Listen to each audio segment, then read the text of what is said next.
Ever feel like you're stuck between a rock and a hard place? Like two totally opposite ideas are just battling it out in your head. Yeah, I think we've all been there. Well, get ready, because today we're diving deep into something and nothing, embracing paradox.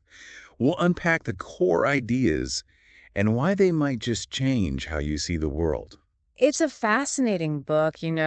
What I think is so captivating is that it doesn't just throw around the word paradox. Yeah. It actually gives you a framework, a practical one, for understanding and using these paradoxical ideas in everyday life. So right away, the book throws us this curveball, wants us to ditch the idea of dichotomy and embrace paradox. Right. It's saying stop with the black and white thinking, the either traps. Exactly. Instead, it's like, let's explore how seemingly opposite ideas can actually be interconnected. Even defining each other. Like the book's example of light and shadow. Right, You yeah. can't have one without the other. They coexist and they actually create each other. It's a powerful visual, I think, for understanding that reality, well, it's not always as clear cut as we think. Totally. And that's where things get really exciting because then the book lays out these three core principles to help us shift, to move from that either to a more, I don't know, paradoxical, a nuanced view. Think of these principles like the foundation for a new way of thinking. Recognizing how everything is connected, moving beyond the limits of binary thinking, and opening ourselves up to a much wider range of possibilities. Okay, let's break them down. Principle number one, the nature of opposites. This one hit home for me. The book uses this simple example of breathing, inhalation and exhalation. Right, the in and out. You can't have one without the other. They're completely interdependent. Exactly. And it got me thinking, isn't that true for so much in life? Day and night, work and rest, even learning, right? Absolutely. We learn from our successes, but we also learn from our failures, that's for sure. Yeah, totally. What's so fascinating here is how the book shows us that opposites aren't always in conflict. They can actually be complementary forces, each one essential to the whole, like the inhale and the exhale. They sustain life. Yeah.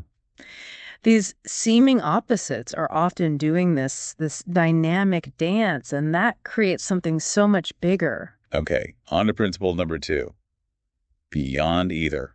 Oh. Busting out of those mental boxes, right? The ones we put ourselves and others in. Right or wrong, success or failure. Like, what if there's a whole spectrum of possibilities in between? The book uses the image of water.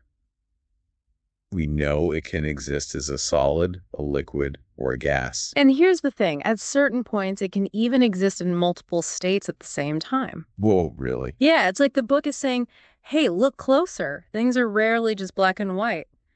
What we see as separate and distinct might actually be fluid and interconnected. This feels so relevant to how we make decisions. We often get stuck thinking there's only one right answer, one path. With this or that. But what if embracing that both-hand approach opens us up to new solutions, new perspectives? Absolutely. Something and nothing challenges us to expand our thinking beyond those rigid categories and embrace the full spectrum, the nuances, the gray areas, because reality is rarely simple. Okay, you ready for number three? This one might seem counterintuitive, the power of space. The book claims that emptiness, it isn't nothingness, it's potential. Oh, I love this one. Think about a musical composition. Okay, yeah. The silence between the notes, is it not as important as the notes themselves? It creates rhythm, pauses, anticipation. Yeah, without those spaces, music would just be noise. Exactly. And it's the same with conversations. Sometimes the most meaningful parts are those pauses, those silences, where we can really absorb what the other person is saying. You're right. It also made me think about leadership. Sometimes the best thing a leader can do is just step back, create space for their team. Yes, create space for them to thrive. It's a powerful reminder that sometimes the best action is to just create space for something new to emerge, whether it's in our lives, our work, or even just our understanding of the world around us. These three principles They're like the foundation for embracing paradox. Hmm. But the book doesn't stop there.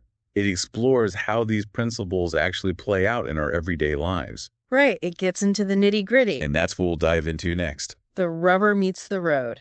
Because something and nothing isn't just about understanding these ideas in your head, it's about using them as tools to navigate the complexity of life. It's about unlocking new possibilities. Okay, so we've laid the groundwork with those three paradoxical principles, but how do we actually put them into practice? I'm ready to see how something and nothing turns these ideas into tools, things we can actually use. Well, the book jumps right into personal growth, but it kind of flips the script on how we usually approach self-improvement. Hmm?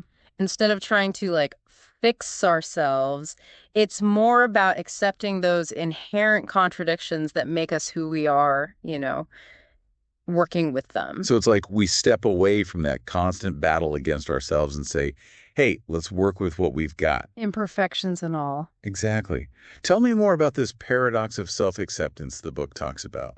It's really about acknowledging where we are fully, even the parts we don't like, and accepting them, as part of the whole. The book argues that when we stop resisting those parts of ourselves, we create space for real change. Change that can actually happen naturally. So it's not about denying our flaws or pretending they don't exist. Oh, no, not at all. It's about recognizing them, accepting them, and then just seeing what happens. Okay, I see. The book gives this great example, really relatable, of someone who struggles with perfectionism. Yeah, we've all been there. Instead of beating themselves up for not being perfect, they actually start to appreciate the beauty of imperfection. In themselves and the world around them. Yeah, exactly. It's such a powerful shift in perspective. It's like, hey, those imperfections, they're part of what makes me unique, what makes me interesting. Does the book give any practical advice for, I don't know, actually cultivating self-acceptance? It does. It suggests a week-long exercise. They call it the Week of Acceptance. So you pick one aspect of yourself, something you've been trying to change, and for a whole week, each morning, you just practice accepting it as it is. And then you just pay attention to what shifts, what changes naturally as a result of that acceptance. Wow, that's intriguing. It's like an experiment on yourself. Yeah. What happens when you just stop fighting a part of yourself and you just, allow it to be? Exactly. And the book encourages you to document any changes you notice in your thoughts, feelings, even the results, I'm adding this to my to-do list. Right. Okay, let's talk relationships. The book gets into how paradox plays out in our interactions with others. Yeah. What insights does it offer? One of the most interesting concepts is creating connection through space. You know that saying, distance makes the heart grow fonder? Oh, yeah. Well, the book kind of takes that idea and expands it, It's not just about physical distance, it's also about emotional and psychological space. It emphasizes that honoring both our need for connection and our need for autonomy, that's key to a healthy relationship. It's like instead of merging completely with our partner or pushing them away, we find that balance. Right, that sweet spot between those two needs. And the book argues that understanding this paradoxical dynamic can actually help us avoid some common relationship pitfalls. Like clinging or distancing, those patterns that can create so much tension. Exactly.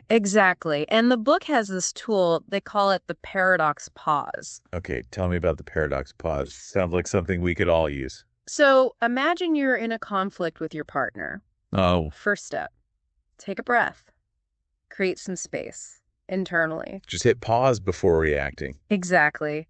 Then try to acknowledge that both perspectives in the conflict, they're potentially valid. Resist that urge to judge, to immediately dismiss the other person's point of view. Exactly. And then the next step is to actually look for ways those opposite perspectives, how they might work together. So this is where we embrace the paradox, looking for the both hand. Yes. And then before you even try to find a solution, Express your understanding of both perspectives. That's crucial. Showing the other person you're trying to understand their experience, that could really de-escalate things. And open up space for a more collaborative conversation. Now, let's talk about decision making. The book offers something called the both and approach for those tough choices. You know, the ones that involve conflicting values. Okay, I'm all ears. How does this approach work? Well, first step is to list out all the opposing forces in your decision. Let's say you're deciding whether to take a new job, but it requires you to relocate. That could mean leaving your support system, everything familiar. That's a classic dilemma. Career advancement versus staying close to loved ones. Right. So you list those out. The excitement of a new challenge versus the comfort of the familiar, the potential for growth versus the potential loss. And then for each of those pairs, you ask yourself, how might both be possible? I love that question. It forces you to think outside the box, look for creative solutions. Exactly. So you might ask, how might this career move actually benefit my family in the long run? How might I maintain those close connections even if I move? Could this be an opportunity for everyone to grow in new ways? Instead of feeling like you have to sacrifice one thing for another, you're looking for ways to integrate both. Absolutely. And the book encourages you to look for examples of people who have successfully navigated similar dilemmas. It reminds us that we're not alone. And that creative solutions often exist. Exactly. The book emphasizes that working with paradox, it's an ongoing process. The more we practice, the more natural it becomes. It even suggests two simple practices for our daily routine: morning reflection and evening review. Morning and evening, I like that. Tell me more. So in the morning, you take a moment to consider one paradox you're likely to encounter that day. Could be anything, a tough conversation, a decision you need to make. And then you think about how that paradox might offer an opportunity for growth. Shifting our perspective. Mm. Seeing paradoxes as potential pathways instead of problems. Exactly. And then in the evening, you review your day. Identify where you encountered paradox, how you worked with it, what you learned from the experience. It's like a mini debrief to help us integrate those lessons into our lives. We're not just reading about these ideas, we're actually applying them. Yes. And the book acknowledges this is just the beginning. You know, the author, Medtem Aki, has a new book coming out soon. Oh, tell me more. It's called The Theory of the Nothing and the Theory for Everything: Understanding the Dynamic Paradox of Reality. Wow, what a title. It builds on the ideas from something and nothing and takes them to a whole new level. What kind of topics does it cover? It touches on everything: quantum physics, spirituality, personal growth, social dynamics. The author claims to offer practical applications for these profound concepts. So, not just abstract philosophy, but how we can live these ideas, integrate them into our understanding of the world. Exactly. It promises to offer new perspectives on science, human potential, even the nature of reality itself. I'm adding that book to my reading list for sure. Something and nothing itself has really shifted my thinking. Me too. It's given us a new lens, right? A new way to see the world and ourselves. And I think that's what makes this whole deep dive so fascinating. It's not just about understanding paradox intellectually, it's about embracing it as a way of life. Yeah. Yeah, it's like we've been given this whole new lens to look through, a way to make sense of those things that just feel confusing or contradictory in life, you know? It's like something and nothing is giving us permission to embrace it all, to embrace the full complexity of who we are. Like, Yeah, yeah, I can be strong and vulnerable, right. independent, but also deeply connected to others, logical, but intuitive too. Instead of trying to force ourselves into one box or the other, we could embrace the both hand, Exactly. recognize those seeming opposites. They might actually be two sides of the same coin. And you know what's even more fascinating? What's that? These seeming opposites, they can actually enhance each other. Our vulnerability can actually deepen our compassion. And our independence, it can actually strengthen our relationships. Hmm. Intuition can guide our logic. It's about seeing the interplay, the dance between these apparent opposites. I love that, the dance between opposites. Hmm. So, as we wrap up our deep dive into something and nothing, I think the biggest takeaway for me is this: paradox. It's not something to be feared, it's not something to be avoided. It's an invitation. It's an opportunity to explore those spaces, those gray areas where things aren't so black and white. Because maybe, just maybe, within those apparent contradictions, there's a deeper truth, a more expansive way of seeing the world. And our place in it. If you're ready to challenge those assumptions, expand your perspective, I highly recommend picking up Something and Nothing, Embracing Paradox. It's a book that will stay with you. It really will. And don't forget, keep an eye out for that new book by Medtem Aki, The Theory of the Nothing and the Theory for Everything. Yes, understanding the dynamic paradox of reality. It's going to be a good one. It sounds fascinating. Until next time, keep questioning, keep exploring, and keep embracing the beautiful paradoxes of life.